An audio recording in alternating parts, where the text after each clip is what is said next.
Welcome to the Lost Signals Reviews, the American Film Institute's Top 100, where we critique the supposed 100 greatest American movies of all time. Join us as we decide if they're worthy of the Mott's Top 100. Or Mott's. Welcome to the Lost Signals Discusses Film and Television. I'm your extremely talented guest host, Joe Soria, along with my pals Chris Morgan. Good evening. And Steve Vermosi. How you doing? Today we're going to be discussing Tootsie. Sometimes people say what year it is. I don't remember. Let's just say it's one of those AFI movies. It's in the 50s. And the 50. The number. It's 69 actually, isn't it? No, I thought it was in the 50s. All right. Well, movie whatever. came out in 82. Movie came out in 82. We got that. It's on the AFI list. And yeah, so we've got a great start so far. We forgot to ask about a log line before the show. Anyone have one? I think this movie speaks for itself in terms of log lines. I'm going to go with Dustin Hoffman really needs a job. Okay. So, and that is true. So we're going to start off with the plot, and we're going to start off with Chris. So please, Chris, tell us how this movie, what it's about, please. Okay, an actor / waiter, an out-of-work actor, is very difficult to work with. They establish right away that he can't get a job. He lives with his roommate, Jeff, who is a playwright, and he's got a circle of friends, Terry Garr being one of them. He teaches acting, and she's his friend and student. She goes to get a job. She goes to audition for a soap opera, daytime drama. Don't want to have to give the producer a quarter. She goes for a role and she doesn't get it. Michael Dorsey decides to become Dorothy Michaels and auditions for the role and gets it. And basically the movie is about his realization that, guys treat women like shit and the inequalities of the gender roles, even though he perpetuates some of them while he's learning this. Madness ensues. He gets a close relationship with a fellow actor played by Jessica Lange, whose name I'm blocking. Basically... Julie is her name in the movie. What's her name? Julie. So she introduces her. Turns out, like his Julie's dad, played by Charles Durning, has a thing for him. She falls in love with him. One of the actors in the soap opera falls in love with her. He messes up. He kind of gets in a weird relationship with Terry Garr because he's trying on her clothes. And at the end of the day, because his world starts crashing around him, they had to conveniently videotape the show. They had to do the show live as opposed to videotaping it. He actually improvises a monologue so he can make it sound like it was a plan all along that he was this character's brother, and somehow he gets away with it without being sued. Jessica Lange, seems okay to start a relationship with him at the end. So basically he goes through this, and narratively he doesn't really, to me, pay a price for any of it. He kind of does what he does and gets away with it. And that's pretty much it. The devils are in the details. I'm probably, just to be fair, gonna give it a 2. Because the narrative is okay. I just have a huge problem with the fact that the character's kind of an asshole, and there's certain. We'll get to Terry Garr. I guess I'll get to what I like best about her character then. But I don't feel like he. At the end, it seems to be wrapped up too nicely. He does this monologue. He doesn't get his ass sued. Somehow he seems to be okay. And at the end, Jessica Lange's kind of like, he like kind of betrayed her, and like, he's just like, hard part's over. what do you say we give it a shot or whatever? And she's just like, can I borrow your Halston or whatever? And, they're walking off, and I didn't buy it. I didn't buy it at all. I was very close to giving this a 1, but in all fairness, for every cringe-worthy moment of it, I actually found that there was some enjoyment to be had. So that's my score. All right. How about you, Steve? Yeah, I mean, I think that that what you said right at the end there is kind of right. Like, there's a lot of cringe or like just moments where I'm like, this guy should not be allowed to get away with the shit that he's doing to all these people. Like, if I don't know, like the father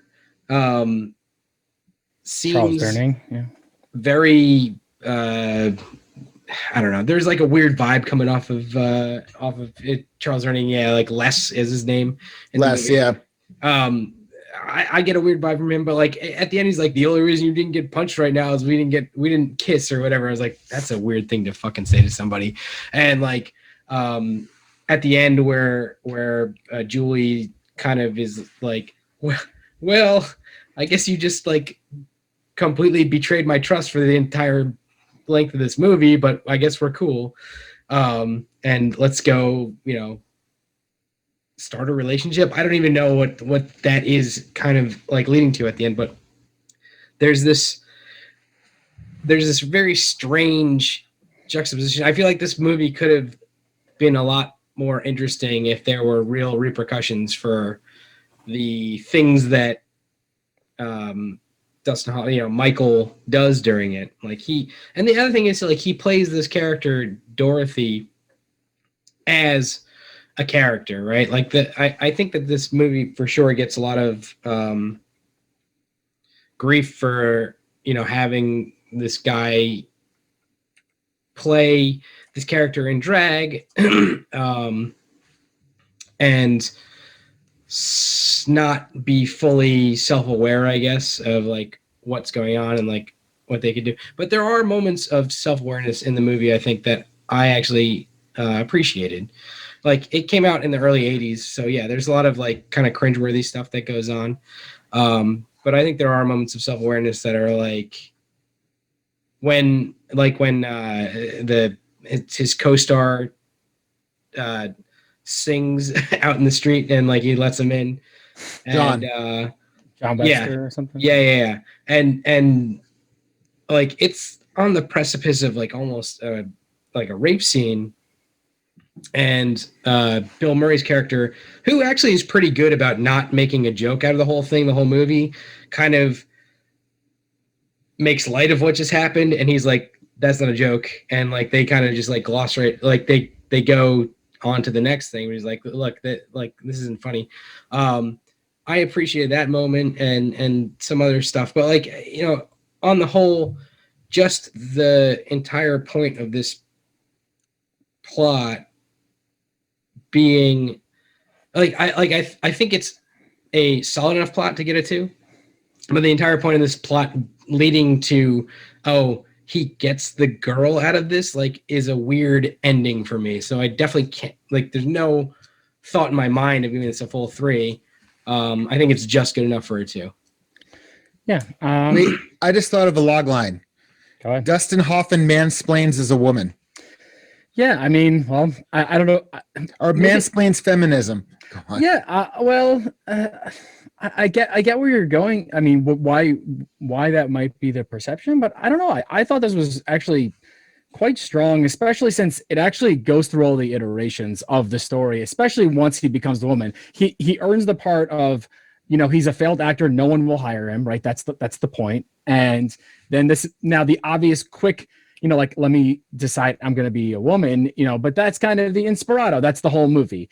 Other than that, I actually thought, many of the movies I've done here, the plot has been light. This one actually has a narrative that is an arc, a buildup. I really like the behind the scenes soap stuff, and that tied in with all of the issues like of the women in the workplace. It could be considered mansplaining, or it could be representing the plight of women in these environments, it could be a woman, but this wouldn't be a comedy if a woman was just being attacked. The way to kind of represent these issues, but still try to bring it in a comedic way and like put a little sugar on it, is to kind of do it this way. If this was just a woman being like messed with, there's no humor here, right? So I don't know. I was actually closer to a 3 when I was thinking about it. I don't know if I've ever given a 3.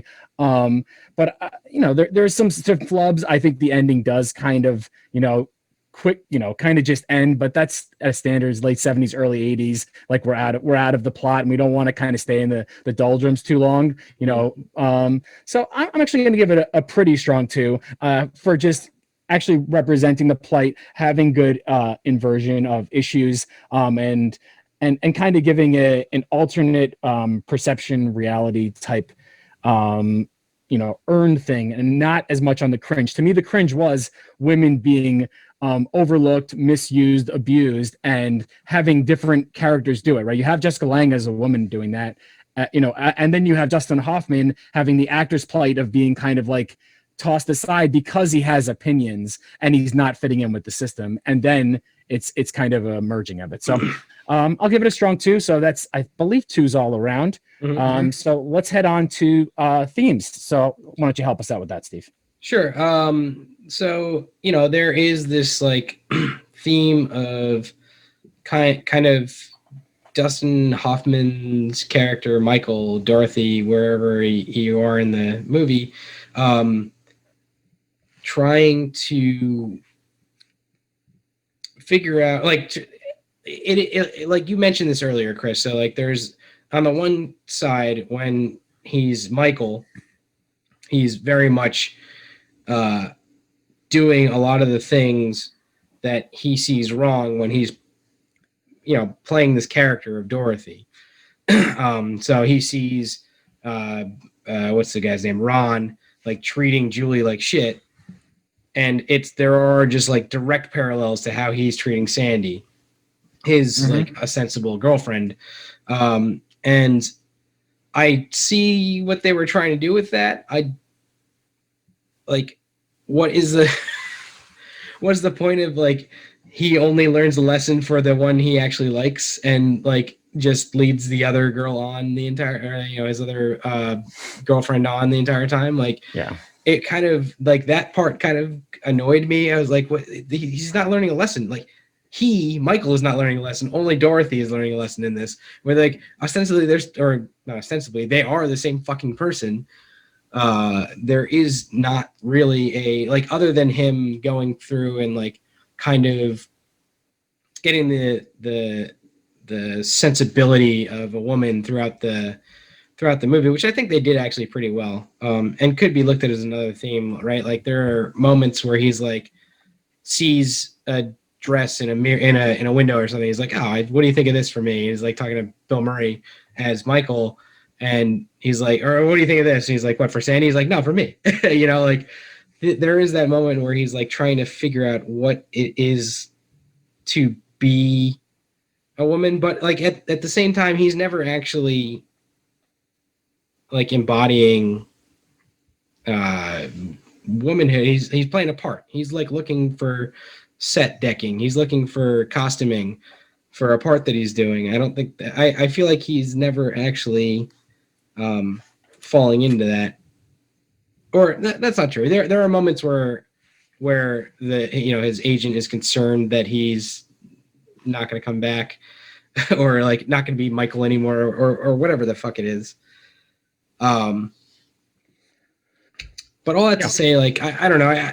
The themes of this seem like muddled, and maybe they were supposed to be, but I feel like they weren't like, I feel like they were trying to keep one foot out the door and like not like fully commit to having Dustin Hoffman's character completely commit to what he was trying to do. And like that makes sense in terms of the movie, but it doesn't make sense in terms of like necessarily a super strong theme to me. Now, that's just one thing. That's just one aspect of it. Maybe you guys will have something different and change my mind or whatever, but what do you think? All right. What about you, Chris? What do you think? Well, I was going to kind of put this in historic context first, because this is year 2 of the Reagan administration. Probably when they're filming, it's year 1. So basically, unless you're Margaret Thatcher, you still had to, you really had to play these gender roles, and so it's hard being a 51-year-old man who's actually, learned a lot and is still actively trying to learn. Not being a cishet, what it's like not to be a cishet middle class white man. But by the same token, you have all these themes of like, how women are being treated, and yet they're still perpetuating the gender stereotype. Well, where he wants to look pretty for her, which is kind of a cute line, but they're still entrenched in the gender stereotypes. It's Steve, you said it right. They have one foot in one world and one foot in the other. They kind of wanted their cake and eat it too. And I understand at this point in time, yeah, you had to make these things palatable. Yeah, look at today. People still have their heads up their asses. And but so I'm trying not to delve in like, what the world was like over 40 years ago versus what it's like today, or almost 40 years ago versus what it's today. But thematically, working with the narrative, I don't think I have to agree with Steve-O. I don't think they fully commit to it, because even at the time, they should have been able to break out of the gender stereotypes or the gender norms that they didn't. Also, I gave plot a 2 because I didn't want to unfairly throw a lot of this in there. I wanted to talk about how Michael didn't really pay a price for what he did. And I think that kind of falls into themes where, yeah, he's a guy. He got away with this shit. And, somehow he got off scot-free. So, Steve, I think you said it best. They didn't fully commit to the themes for whatever reason. But, politics aside, narratively, thematically, it doesn't work. So I'm giving it a 0. Okay, I see where you guys are coming from, but I guess I'm similar. Like I said on the first part, I think the themes you're looking at also lean into, acts of desperation, just desperation in general, misogyny in general, representation, different types of love, even though it's, is actually a man and a woman. There is this kind of, weird, interesting dynamic that like the fear of having, an indifferent type of love, where like Jessica Lange's character and paying your dues. I think that the movie actually does a really good job in that first opening kind of 80s music montage. You have that Muzak and you have him trying out for everything and you have him teaching, right? And it kind of goes back and forth where like, this is what he has to do to get by. And he's trying so hard and he's trying and he's just hit the brick wall. And then the reason he actually ends up at this, audition is because he's there to yell at Deborah Carr. What was her name? I'm sorry. Terry Garr. Terry Garr. So she gets upset. So she gets what tries to do well at the audition. So he's basically being asked to fill that role because he's good at it. And then he has this kind of authentic, almost, communistic feeling of like, I'm doing this because I want to get the small play made. I want to do this thing for us, so I'm doing this initially for the people. And then he becomes selfish. And I think that's when his downfall is that he becomes a bit selfish about it, that like, I don't want to do this anymore.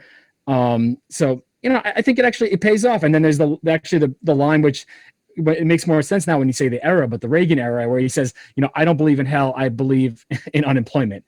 But so, it is like there are these jabs into like the establishment keeping down the people and this like subversive for the people, workers movement, we're being mistreated. And he, even if it's bad, he is, and he's whatever, he is standing up for women in these roles. And then the whole movie is about women feeling kind of empowered by his portrayal.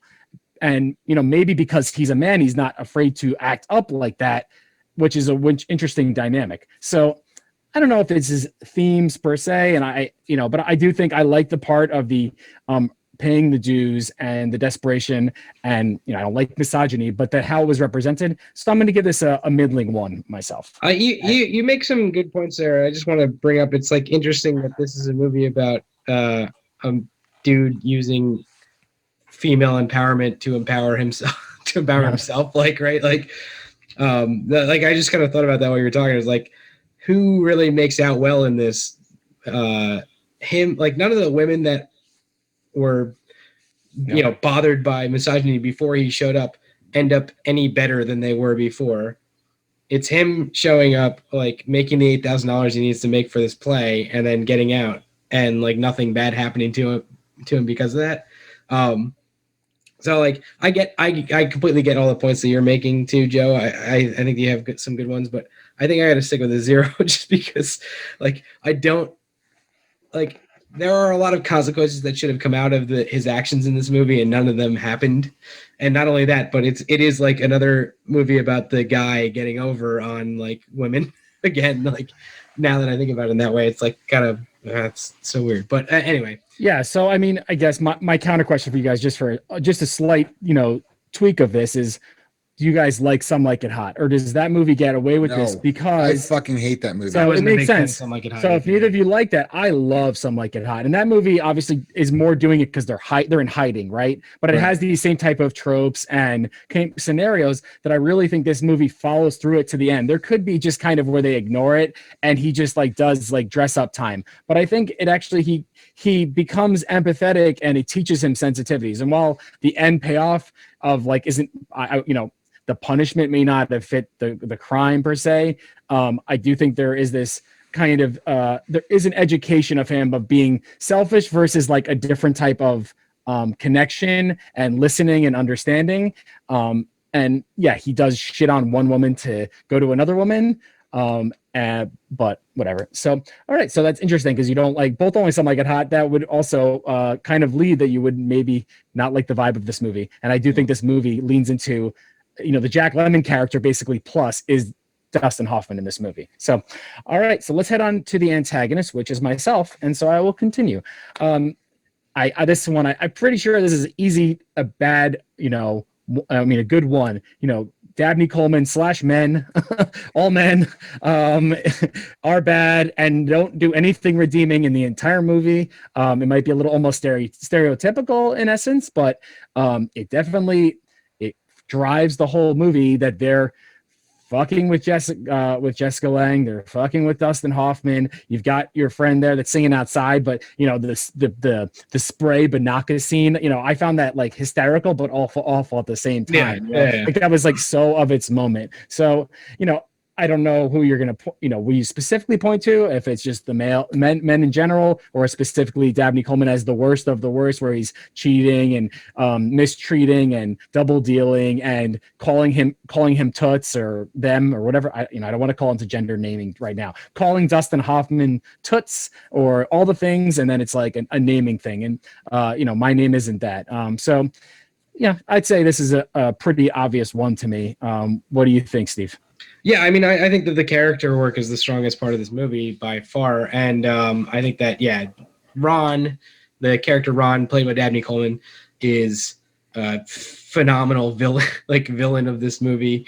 And the best part about his character is he's basically the same person as Dustin Hoffman when he's being a dude, like a man. Like, that's the whole point, is like there's these so obvious there are these really obvious parallels between them, where he's doing the same thing to Sandy that Ron is doing to Julie that Dustin Hoffman is like furious about. So I think that that's like really strong, interesting, antagonist work. I think that I'm going to give him a 1. And just most of the men in this, even like, it's so weird that the guy Les, played by Charles Durning, is supposed to be like this idea sympathetic widow, good guy, yeah, right? But he's like fucking creepy to me in this movie. I don't know if you guys got the same vibe off of him, but like, oh yeah, absolutely. He just seemed weird. Like he was very weird. They had that whole scene where he was like, men and women should be different. Like, why the fuck would you talk about this with somebody you met like the other day? You know, like it just seems like a strange conversation to bring up like right away, especially with somebody you're trying to court. You know, he's like talking to Dorothy about this, and like, yeah. So like, you're right. It is. It is like Ron, as I think the main focal point of the villains of this movie, and like every guy has these like weird bad traits about them in the movie, and I think they really do a good job with that. And the acting I thought in this film was top notch, and yeah, so like all those theoretical or like part-time antagonists in there all do a pretty good job of that. So I'm gonna give it a 1 for that. All right, how about you, Chris? I thought Dabney Coleman's villain was much better in 9 to 5 than he was here. I mean, actually, to me, if there is going to be a conceptual villain, it's going to be the entertainment industry, because the whole impetus for this is because, it is such a cutthroat industry. I kind of felt that Dabney Coleman, I love Dabney Coleman. Don't get me wrong. I love the lead. To whatever extent you can say I loved his character, because I didn't love his character, but he did his character well. But I also felt that he was kind of a straw man, because this all kind of goes back to the themes, and I do want to compliment you on the anti-neoliberal socialist statement over before about working to for the betterment of the little man. I did like that. But overall, and this is the problem I have, and this is why I really wanted to give it a 2 plot wise, because I don't feel that the antagonist was strong. I never felt threatened by him. I mean, I get annoyed at sexism and big money, anyway, so that should have been a slam dunk for me. But by the same token, the entertainment industry was represented by Sidney Pollack's character, and he was just insane, and I thought it was amusing. I mean, if it was a dig at the entertainment industry, this would have actually been a watchable Robert Altman film. Yeah, I've yet to see a film of his I like. And but when it comes to this thing, this male, the misogynistic aspect, yeah. But it is kind of underdone. And, as I said, Dustin Hoffman's arc, even though I don't know, it kind of undercuts the Dabney Coleman as the antagonist. So I'm going to have to go with the 0, maybe a smaller 0, or softer 0. Excuse me. But a 0. It is a 0. All right. And, I could see where you're coming from, but I do think, if it wasn't for Dabney Coleman antagonizing him, the middle of this movie would be intolerable. I mean, that's to me is actually the driving force of the humor. So in essence, it doesn't drive, it drives the humor up, and it drives up the obviousness of all of the feminine versus masculine jokes. It's an archetype. It's not like a ingenious version of it, but it's archetype, but it's still there. So like I was just thinking, the first scene you see of him really is the one where he says, or maybe it's the second one where he says, "I'll take a bagel with cream cheese," and they ask Jessica Lange if she wants anything, and she's like, "No, she doesn't need anything." It's like, I can eat crap because I'm a dick that sits in the mail room or in the room telling you what to do, and let everyone do what they want. So but I get what you're saying. So Chris went with a 0. Steve, what did you get? You went with the 1? I'm going to go with the 1, yeah. Went with the 1, and I went with the 1. So let's go on to protagonists. Who's the protagonist of Tootsie, Chris? The protagonist of Tootsie is Dorothy Michaels. Despite everything I said, he was a solid protagonist. I really wish he had gotten the stronger comeuppance in the end. There was a hypocrisy to his character that was both, oddly enough, acknowledged and not acknowledged simultaneously, depending upon who he was talking to and what the motivation was of any scene at any given time. However, as a protagonist, as a character who needs to take you through these things and lead the charge and have you explore these issues and these people and these situations. He was a solid protagonist. I can't take that away. I like I said, this is a tough movie for me because it's like a lot of the sum of the parts is better than the whole for me. And I'm gonna say that him being a protagonist was and maybe this is a credit to Dustin Hoffman, even though I know there's some dubious stuff that has come out in the past since then that I won't get into, but Dustin Hoffman did a great job with what he was given. The scenes where he was kind of uncomfortable were uncomfortable one way or another. Meaning you either really cared for him or like, oh my God, why'd they put this scene in there? It's kind of, but yeah, he's a solid protagonist. I'm going to give him 1. All right. How about you, Steve? I think that Dustin Hoffman's performance is part of or most of the reason that this is an AFI film. I think that it's a very good performance. The character is very multifaceted. There's a lot going on with this character, regardless of the issues that have perhaps morally with the things that the character does. The character is really got a lot going on, and it's played really well by Dustin Hoffman. So I can't go. I've got to give it a 1. I think. All right. Yeah. And I agree. This is like hypermanic Dustin at his best when he's solo. A lot of times he has kind of a partner in it. And this one, he kind of is playing off everybody, Mm-hmm. You think of like in All the King's, All the President's Men or Papillon or something else where he's kind of got someone to play off of. And here he's he's kind of going crazy with everybody and off the wall the whole time. There's no letdown. And he's at like 14 on a scale from 1 to 10 at all times. And, it's not probably my favorite performance of his, but it is one of the more versatile I think he shows off.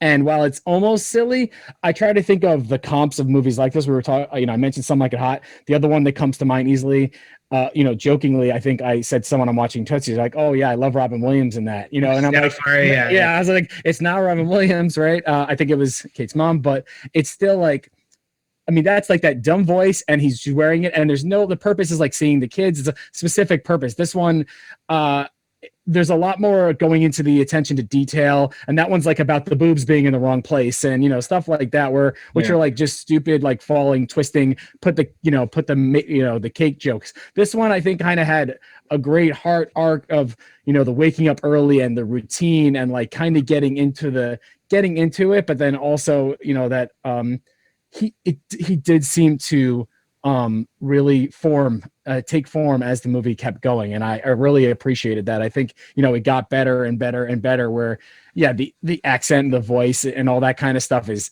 stupid in essence. It's like purposely stupid, but it is very funny, and it really entertained me. So I'm gonna give Dustin a good one, and especially since it starts with him doing that acting. I love that opening acting teaching scene, and maybe I love that kind of stuff. But like they're like, I'm an asshole. I get to piss on my agent. I'm pissing on everybody. No one will hire me. And then it's he's getting shat on, and then he says, I forgot which scene is, but he goes, "Pardon me, is my acting interrupting your talking?" And it's like that's like. He's trying to get respect, and the only way he's finding to get respect is through this, and I think he really earns that. So I'm going to give it a 1. How about you, Chris? You just had a little note there. Oh yeah, I just wanted to say a couple of things real quick. Number 1, the whole routine thing and all that. Basically, it does show you that Michael Dorsey is not irrational at certain points, just most of the time. Number 2, it did have shades of all that jazz in it. If you've ever seen the Bob Fosse film with Roy Scheider, it did have that routine jazz. It did have that routine thing going on. And number 3, awesome that you brought up Papillon. It's just like, I know they remade it a couple years ago. I didn't see it, but that is such a phenomenal, Dustin Hoffman and Steve McQueen. That is a phenomenal movie. So, Yeah, I think Dustin Hoffman gets lost a little bit in the shuffle. You know, he's one of the most awarded actors in our history, and I think in the last 20 years he hasn't had much to go on. I think there's two of them, him and Gene Hackman, personally are going to be the ones that in like 50 years they're going to look back and see those movies that they made in this period, the 60s and 70s, and say, you know, those are your, and yes, obviously are remembered, but I just feel like the youth, the young people, like who's going to watch this movie, or all the President's Men is on a different level. I mean, I love that movie for a number of reasons. I love reporter movies. So, and that's like, you know, wheelhouse versus wheelhouse over wheelhouse. But, yeah, Papillon's great. And, you know, these grungy New York City 70s, 80s movies, you know, these were the two, I believe they were actually roommates at one point when they were both desperate actors in around the making of The Graduate, if I'm not mistaken. But Really? I believe I remember reading that during the Royal Tenenbaums rewatch recently. So, all right. So they got the protagonist. One's all around for Mr. Hoffman or / Tootsie / everybody else. So secondary supporting cast. You do it up, Steve. Yeah, I think this is pretty strong. I love like Sandy's character and like her trying to find her anger in that like acting scene. And then like, you know, you see what I kind of love about this performance is like you see her like not being able to be angry, but you see her anger throughout the rest of the movie. And like it's a really interesting like ramp up to finding her character, not only in the soap opera that she was trying to go for that eventually the role gets taken by, you know, Dorothy or Dustin Hoffman, but also you see that ramp up like in her character throughout the movie, like in the character that she's playing throughout the movie, which I thought was great. Terry Gard does a great job at that. You know, you got Les, the creep father, Julie's creep father, and Julie herself, Jessica Lange, I think does a great job as that. There's a bunch more, but I will let you guys go from there. I'm going to give this a 1 for sure. But all right, 1 for Steve. How about you, Chris? I really wanted to comment on Sandy because her character was kind of frustrating because she was taking all sorts of shit. But that payoff at the end where she confronts Michael, learns the truth, and she's just like, you know, we're not friends. I don't take this bullshit from friends. I take it from lovers, but I do not take it from friends. And I should tell you to go screw your play, but I'm not going to because I'm an actress. It's just like she lets him know they're not friends. She lets him know that she's not going to let him forget it. She lets him know that she's fine with him being uncomfortable and that she's going to pray on it, but she doesn't cut off her ambitions to spite him. She's still like a professional. She's still a professional. Yeah, she's still a professional and takes the chocolate covered cherries. Maybe they're chocolate covered cherries, but my whole point is there's shades of you know who she was, but you finally see her, you know, grab her agency, which is, and it is the only time that Michael really gets any kind of comeuppance at all. I just on the strength of that scene, I was going to give this a 1 anyway. But I also have to say that Bill Murray, researching this a little bit, found out most, if not all, of his lines were improvised. So, you know, like the whole scene at the beginning where he's talking about a play, he goes, I want a theater that's only open when it's rained so people can come in and have that. He's kind of like that quintessential, you know, anti, you know, counterculture, playwright who's just, you know, just trying to be avant-garde, but he's also, you know, like little things Bill like when yeah, like when after John leaves or whatever, he's like, you slut or something like that. He, you know, he's got great timing. He also has a tremendous amount of empathy, because there is points in time where he's just like, I'm going to my girlfriend's house because if anyone wants to reach me, including my girlfriend, I can't remember her name off that, they can find me there. I think he does call bullshit on bullshit throughout the thing, and I thought he was funny. So I'm going to give, on the strength of those two characters, I'm giving this a 1. All right, we've got 2 1s, and I am going to join the 1 parade. I don't know, it was made me laugh, but I kept thinking when they kept saying Sandy so much, I kept thinking of Grease. I don't know if it was the way they kept saying Sandy and everyone having like the New York accent, but it kind of took me out like multiple times, like Sandy, it's like, oh my God. But yeah, I thought, Terry Garr was okay. I mean, Jessica Lange's the only out of 10 nominations for this movie, Jessica Lange's the only one that won an Oscar for a supporting actress. And I think there's a very good reason for that because her role can be played very poorly.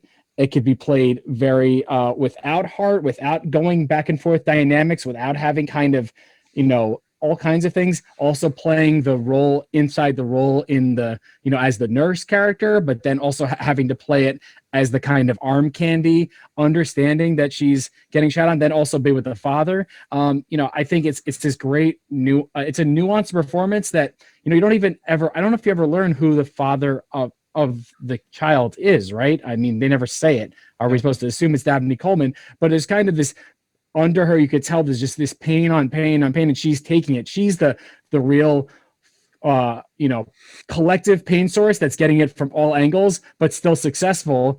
But the success doesn't work. And then you have Terry Garr on the other side, who's the unsuccessful and getting pain actress as well. So I thought those two were really good. I think we mentioned beforehand, but I did not know Bill Murray was in this movie. And it was a pleasure to see him right off the bat and playing like not just a goofball, although I did look like his Caddyshack hat might have been on the wall behind Dustin Hoffman's bed when there were all these hats hanging there. I thought I might have seen the Caddyshack hat. Nice. So it was nice to kind of see him play it half straight, like a proto, before the later era Bill Murray period where he's funny, but he's not, over the top, goofy, making a silly noise, funny, and overplaying it. And then we mentioned Gina Davis a little bit, which she doesn't really have much of a role, but it was interesting to see her. I know you guys mentioned not liking the Sidney Pollack scenes, maybe, but I actually I love the Sidney Pollack scenes. I love Sidney Pollack. I always loved him in Doses. I think, I mentioned before the podcast about this kind of like being a mirror of his same scenes where he's telling like Michael Clayton in the most serious movie, like, you can't do this, Michael. You can't do this, Michael. And you have another, basically the same story of like another, you can't do this, Michael. Don't do this, Michael. So like 25 years earlier, he's making the same shtick and looks exactly the same and everything else is just kind of, and obviously he directed this movie. I don't believe he directed Michael Clayton. I think it was Tony Gilroy. I might have directed it, but he definitely was involved in it. And the last one I'll call out that we mentioned him, I mentioned him in passing, but I really liked George Gaines as the creepy soap opera actor. I thought that role, while it's, kind of an obvious caricature, it was just so well played. And then like in the scenes where he gets flummoxed and like kind of enjoys it, I really just, anytime the guys like kind of like were confused, I think I loved it. And I know that's, maybe just like, oh, they're just goofy, silly after being like half rapey, but I really enjoyed it. And, I'll take like 50 more Banaka scenes. I don't know what happened to Banaka in this world. More people probably need it. But like every time when he's rated, everyone's got to have a kiss scene with him and he tries to go in for it. And that's like the trigger for the swatting and what do they have? The alley scenes, he just is the great, like shitty actor that like the proto Ron Burgundy, like if you anything you put on there, he's gonna read it. And like when she goes off, when when Dustin Hoffman goes off script and it just gives them the wide eyes. So I know I want to give a George Gaines out. So I think we've got ones all around for supporting cast. And Chris, you have something else to add there? Yeah, I just want to give one quick shout out to the late great Doris Belloc, who played Rita, the producer, who, if you said soap, I'm a fan of hers. I actually did see her play over here in New Brunswick back when I was in college in the mid 90s. I forgot I knew she was in this, but seeing her is just a delight. I think her characters it does show a lot of like the strength that women were allowed at this time. But I think she's a great actress, and just wanted to give a shout out to her because I thought she was great. Good call. Yeah. I know her more on the Law and Order side, and it looks like she did voice a character in Grand Theft Auto 4. How about that? So, plus many, I'm sure, other things. Got a long career, but all right, great call out. So I believe next is dialogue, if I'm not mistaken, and that is myself. So, I thought this was one of the strengths of this movie. Even if the jokes are maybe some of them are past their prime or whatever else, this movie came off in the Hawksian, fast talking, super speed, overlapping comedy, like like punching it out type scenario. And those are my wheelhouse of comedies.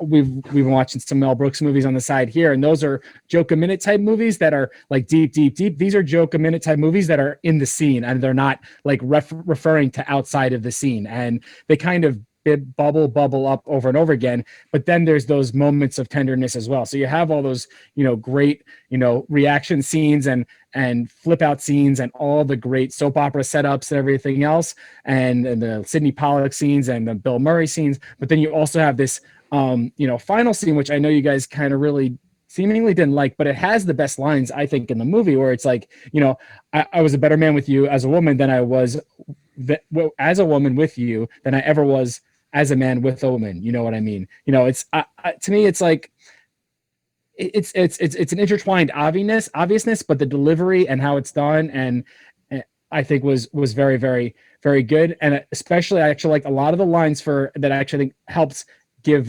Jessica Lange that extra step is the lines were not prototypical. They were a little more ethereal and dreamy. There were a lot of kind of dream type feelings where she says, they were sleeping together in that room, and she said, I made a million plans staring at this wallpaper. That's not a standard bad comedy type movie line. That's a real humanizing thing. And so to me, I really enjoy the dialogue here, and I'm going to give it a strong one.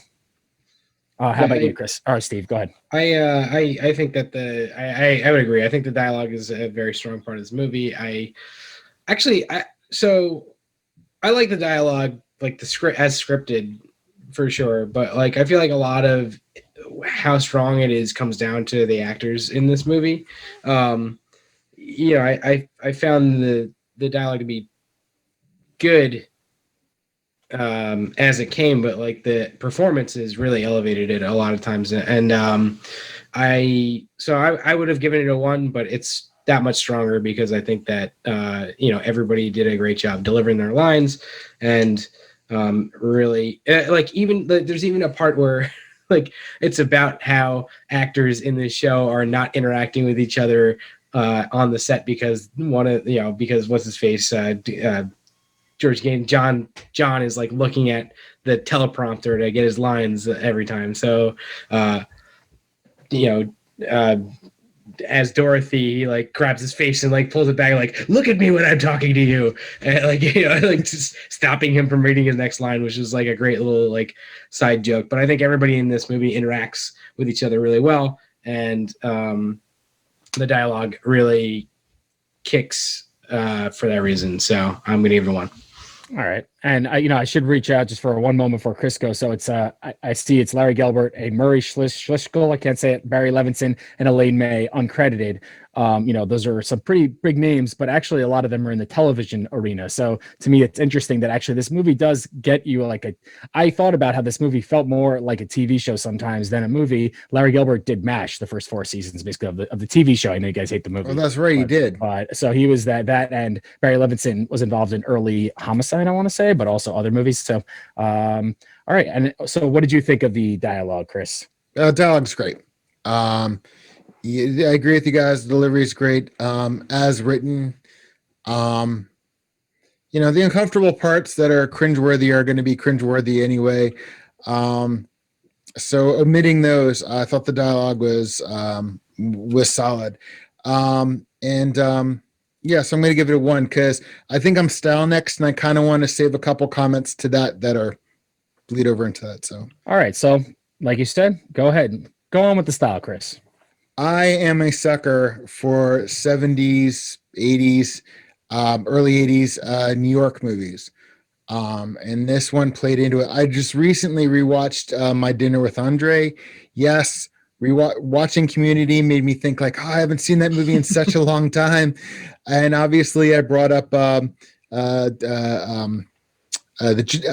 That Jazz. And then when we did A Marriage Story last year, I was talking about how the New York scenes were shot like late 80s or early 80s, late 70s New York films. And I think the dialogue really matched that. And the reason I wanted to say I was glad I was going last is because I think it also matched with the overall aesthetic. Like you were talking about the beginning about how we had, and the various routines and so forth we had. I love the style of this. I just love the style of this film. For any faults this film has, it's definitely not in the style. And there is one thing I do want to point out. There is a scene where Dabney Coleman meets this. They're at a party.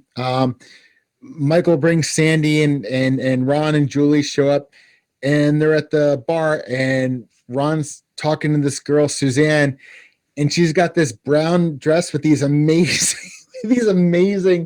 gold shoulder pads. It looks like she just walked out of a science fiction movie. So if I did not enjoy the New York aesthetic of the time, I would have given it a 1 just for her costume, because that was fucking. I was just like, damn it, you look like you could have V, I think, was on around the same time. Like you could have been an extra on that show, with that costume. I thought it was pretty fantastic.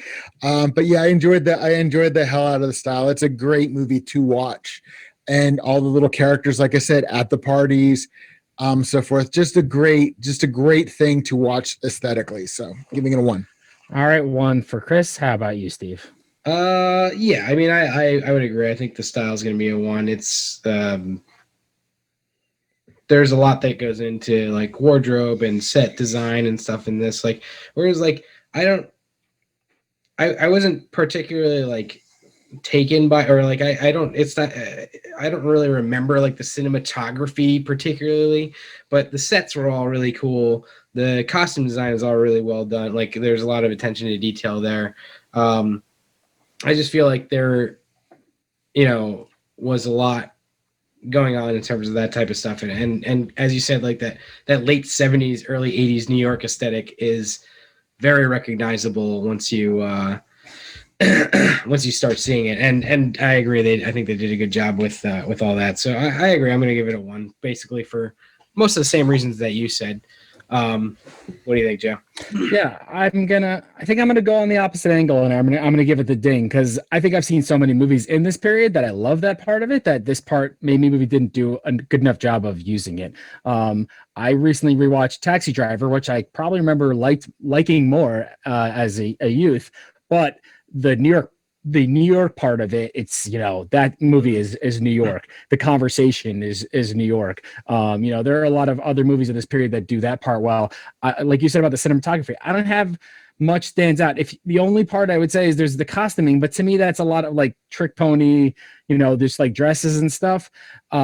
This is the one part of the movie I didn't feel that stood out too much, because I'm leaning the speed and the pacing to the acting, and then you have the dialogue that kind of carried the movie and some of the story. So yeah, I mean, I'm leaning on the 0, because there was nothing that made it stand out. And there's not even, you guys, I know you both love to usually mention it. I didn't hear a music call out here, but I can tell you what it was. It was bad. It was like 70s, 80s soap opera. It was Dave Grusin, man. David Tacky shit. It's Muzak, Muzak. That's what it is. That's what I'm saying, is it's Dave Grusin, man. He is kind of Miyazaki.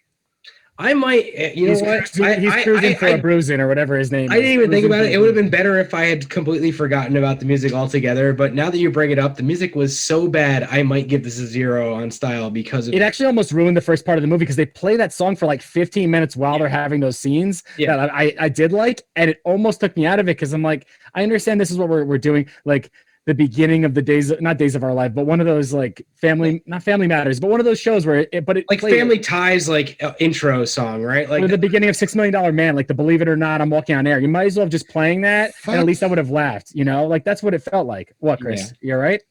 Thanks, Joe. Thank you very much for bringing that, because now I've got that little theme that I'm not a fan of Dave Grusin at all. I had a professor in college who loved Dave Grusin. I would never fucking understood why. There's that little motive he plays at the beginning that sounds like Muzak. We've got the Stephen Bishop song, whatever it is, that that Dave Grusin plays throughout the thing. And now whatever it was you said, I got the Family Ties song on top of it. Yeah, okay. You know what? You're right. All good nature aside, you just brought all the music back, and Sorry. it's now grating on me because I was just like, I'm looking back. I'm like, yeah, it's a great film to watch. Not great with cinematography or nothing special, but I got nostalgic for the New York thing. Totally blocked out the soundtrack. Now it's in my head. Thank you, Joe. I'm giving it a 0. All right, so I guess I turned everyone Changed as they always everybody's want. All you had to do is do a recall on that fucking music. So yeah, it is bad, and there is It's a lot of bad horrible. music from that period. And I thought you were saying Miyazaki some reason. I was like, what is Miyazaki? Miyazaki, yeah. I should leave Miyazaki way out of this. He didn't do anything. leave Miyazaki out. It's got his career is shades of Muzak. Music, yeah. Well, I call that toilet water for the ears. So anyway, we've got zeros on the style, so I think we're down to the final part of recommendations. And Steve, please let us know, do you recommend the Wonders of Tootsie? I don't know, man. This is gonna be a tough one. I honestly, I probably would recommend this to about as many people as I wouldn't recommend it to. It'd be like almost 50-50.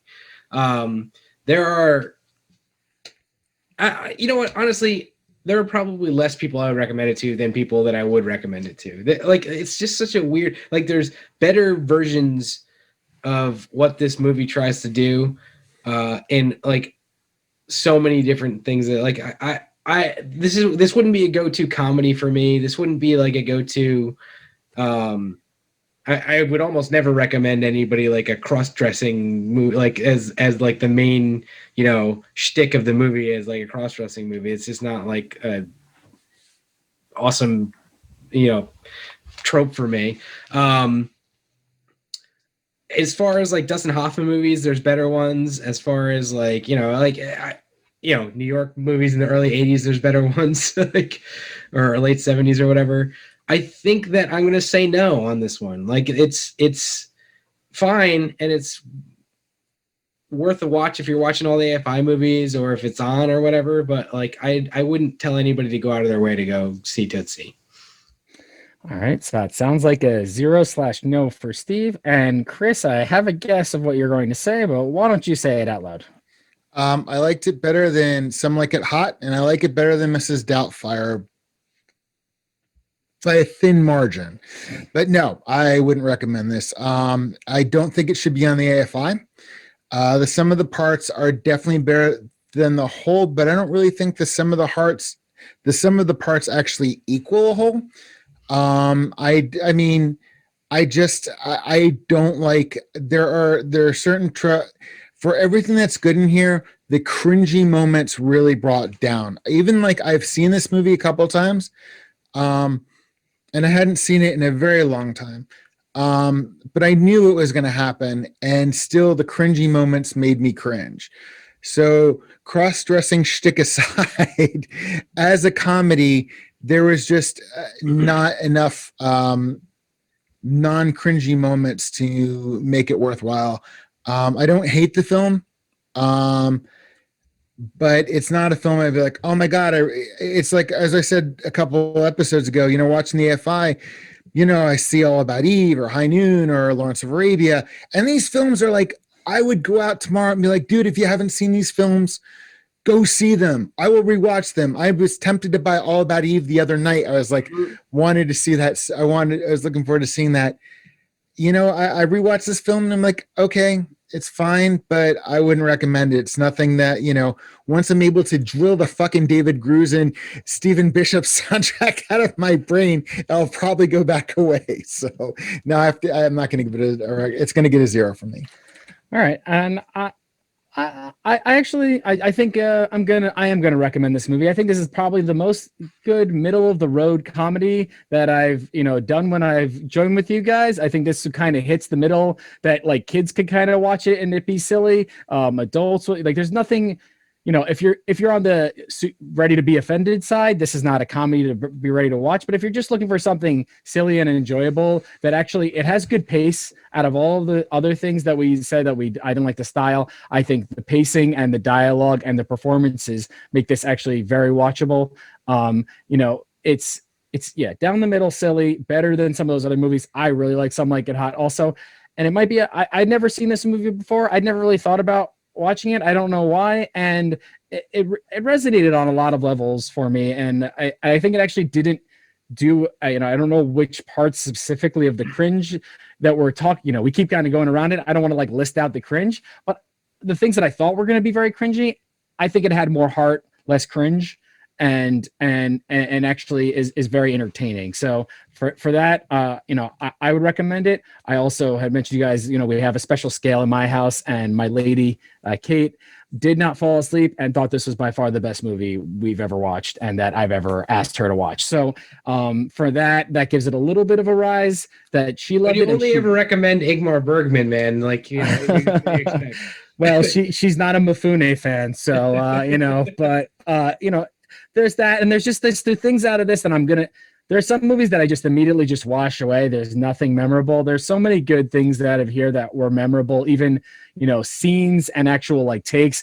There is just, we didn't mention some of the cameos, the Andy Warhol cameos. Like I always love those photo shoot, scenarios and the fan mail flying stuff, and all these kind of cool little period. And I'm a sucker for the fake, it's not as good as Larry Sanders, but the behind the scenes movie, give me that like 8 out of 10 in my comedy realm. That I'd say, if you want to watch a movie about making a bad soap opera and add in this silly Dustin Hoffman performance, go at it and add a little Bill Murray in, I'm good to go. So it's a 1 for me. So I recommend. Steve said no, and Chris said no as well. So what do we got in the totals? Because I'm lazy and I don't write down numbers. What do we got? I got you. So highest score is going to be you, Joe. I'm with an 8. I'm in the middle here with a 6, and Chris gave it a 5. The aggregate is going to be a 6.3 repeating. Okay, 6.3 infinity for the Wonders of Tootsie. I did look it up. There were a couple variances on the 60 I think it's number 60 in the AFI. Or actually I did look it up and then I forgot to write it down. This movie did budget $21 million, made $177.2 million on the box office, which is cray. But anyone else have any comments about number 62 on the 1998 AFI list and number 69 on the reboot? Yeah, the new one's the one we go off of, so Okay. It's 69 off of that one, on that one? Yep. Yeah, okay, 69. So it's on number 69, and I'm going to do my favorite little check, surrounded by Unforgiven and A Clockwork Orange. I can tell you that those movies are higher up on the Joe FI. Yeah, so, yeah, for sure. They're higher up on the Chris FI too. So, Clockwork Orange is not, that's a joke. So Clockwork Orange being number 70 is crazy to me. Like, how is that not at least? Yeah, seriously. Clockwork Orange being on the AFI also doesn't make any sense, but we'll go. That's true too. That's another game that is played. It's a British movie, filmed in England, with all English actors and based on an English writer and director. But as with Lawrence of Arabia, if it had American financing, Right. it is therefore through colonization. We should do a whole episode on this. Well, Yeah, I know that's seriously. been discussed, but that's whatever.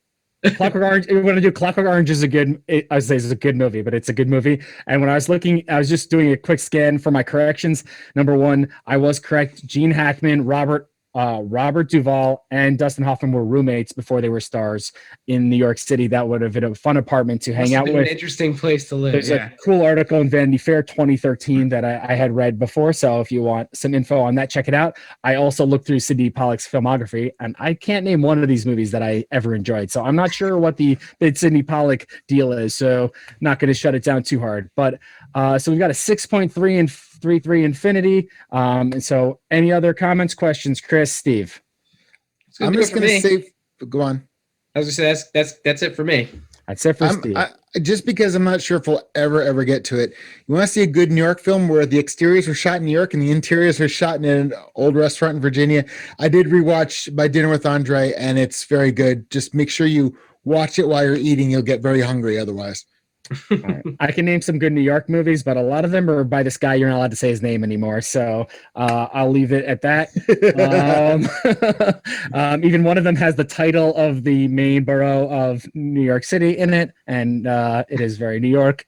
So I won't give him any more credits. I don't think he needs it.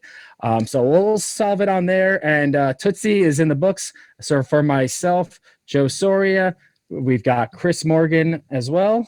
Good night. And Steve Vermosi. Have a good night. All right. From all of us out here, I'd like to ask the final question. Does Jeff know? All right. And so for that, I will see you guys later. And thanks for joining the Lost Signals. Editing and engineering by Stephen Hermosi. Music by Christopher Morgan. Check us out on YouTube and iTunes for the shows, and on Facebook and Twitter for updates.